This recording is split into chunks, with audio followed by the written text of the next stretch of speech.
Mga kababayan, nandito nga tayo ngayon sa situational report sa ating bayan, sa aming baryo. Just lang. Ayan, magandang araw po sa lahat. Ayan, magandang araw po sa inyong lahat. Ayan, today is Friday. Ayan, pero hindi ko alam kung kailan ko ito ma-upload kasi dito sa amin ngayon 2 days nang walang kuryente, tapos walang internet connection, walang data.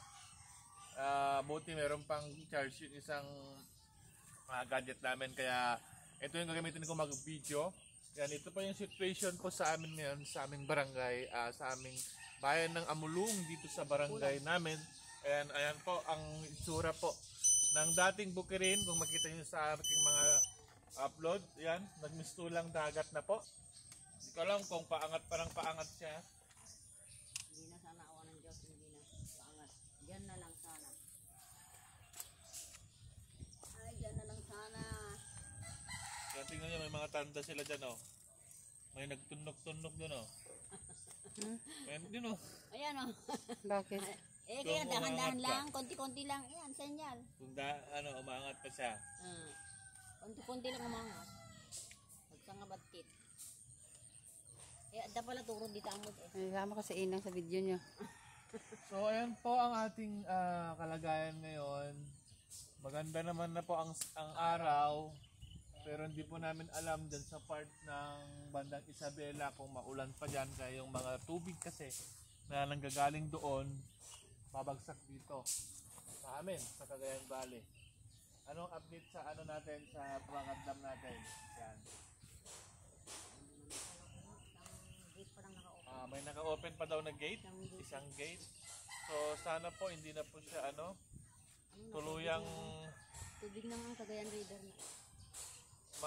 Dito sa aming bahayan. Sana humupa na siya.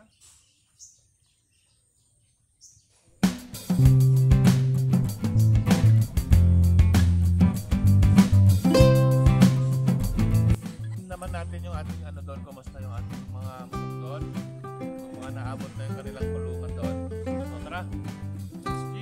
Sama sa inang ka. Nagjojoke ka.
Sige na.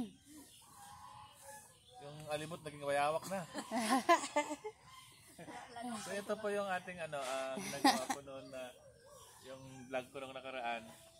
So ito yon yung pag-akyatan natin yung ating mga alaga kung sakali na magbaha.